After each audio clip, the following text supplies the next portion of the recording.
Alhamdulillahirabbil alamin wa bihi nasta'in ala umurid dunya waddin. Asyhadu an la ilaha illallah wahdahu la syarikalah wa asyhadu anna Muhammadan abduhu wa rasuluh alladzi la nabiyya ba'da.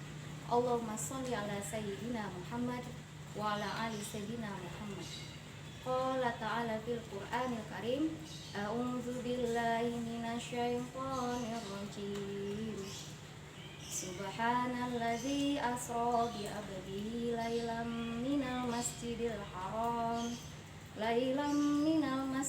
haram ilal masjidil aqsa alladzi barakna haulahu linuriyahu min ayatina innahu huwas samiul basir.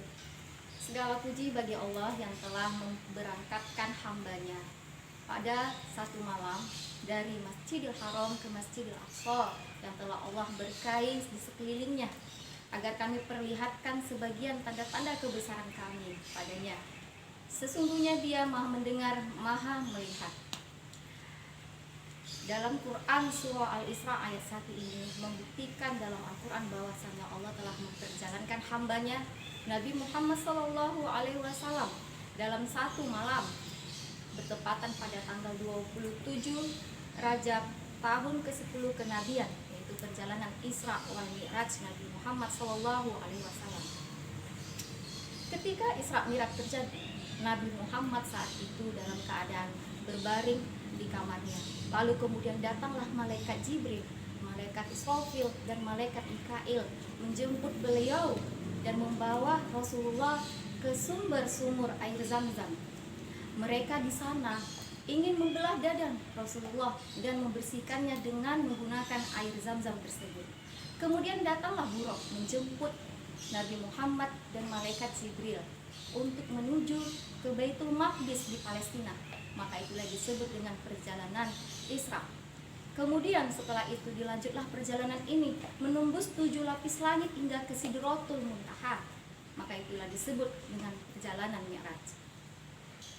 Perjalanan Mi'raj yang dialami Rasulullah SAW merupakan suatu peristiwa yang menakjubkan bagi beliau dan bahkan belum pernah sebelumnya beliau ketahui.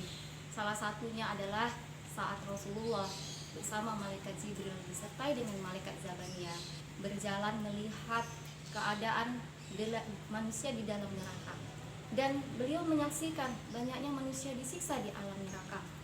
Lalu Rasulullah melihat salah satu kaum, yang kaum itu disiksa dengan kepalanya pecah lalu kembali lagi seperti semula, lalu pecah lagi. Lalu Rasulullah pun terhibah. Beliau bertanya kepada malaikat Jibril, "Wahai Jibril, siapakah mereka?"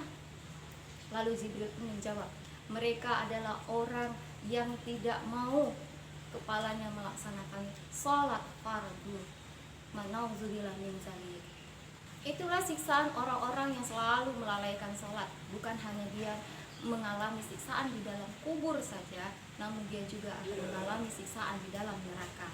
Nah, saudaraku sekalian, janganlah kita meninggalkan sholat, jangan dilalaikan, karena sholat itu adalah tiang agama, sebagaimana Rasulullah SAW bersabda, "Sholatu imaduddin."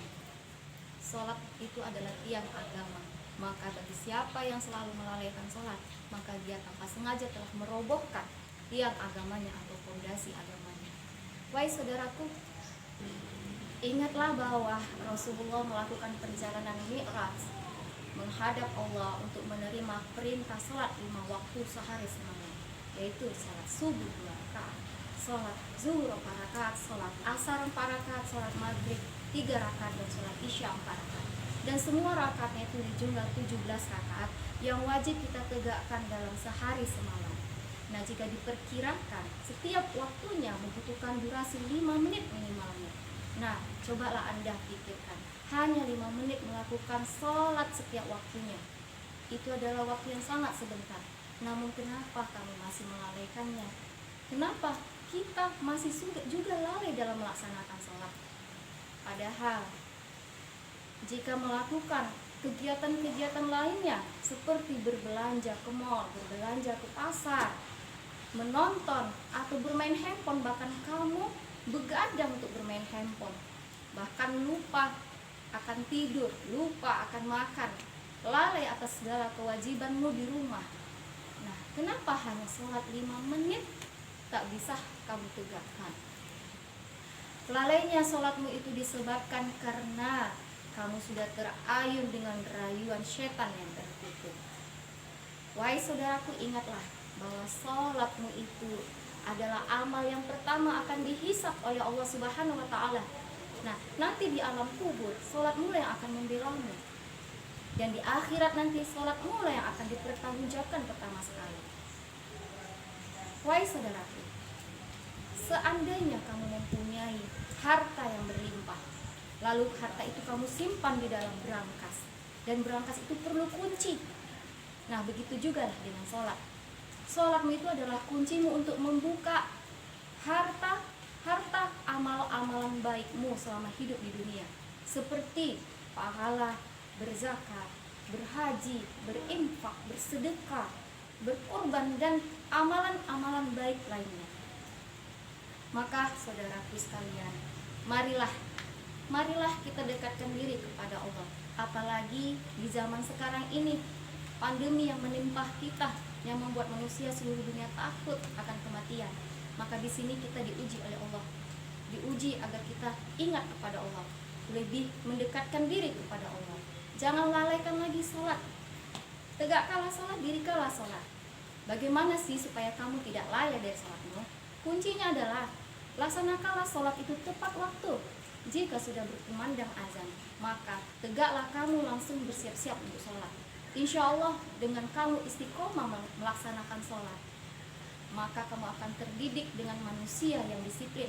Insya Allah kamu akan terdidik dengan manusia yang sabar dan ikhlas. Dan otomatis jika kamu istiqomah terhadap sholatmu, maka akan terhindarlah kamu dari perbuatan keji dan mungkar. Sebagaimana Allah berfirman dalam surah Al-Ankabut ayat 45 yang berbunyi, wa aqimis sholah inna sholata tanha anil fahsya'i wal munkar. Maka dirikanlah sholat, sesungguhnya sholat itu mencegahmu dari perbuatan keji dan mungkar.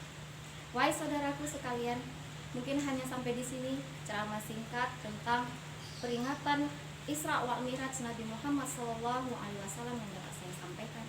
Semoga ceramah singkat ini dapat menambah ilmu yang berkah untuk kita semua dan juga dapat diterapkan dalam kehidupan sehari-hari. Amin ya rabbal alamin. Mungkin saya akhiri ceramah ini dengan mengucapkan wabillahi taufiq wal hidayah. Fastabiqul khairat. Assalamualaikum warahmatullahi wabarakatuh.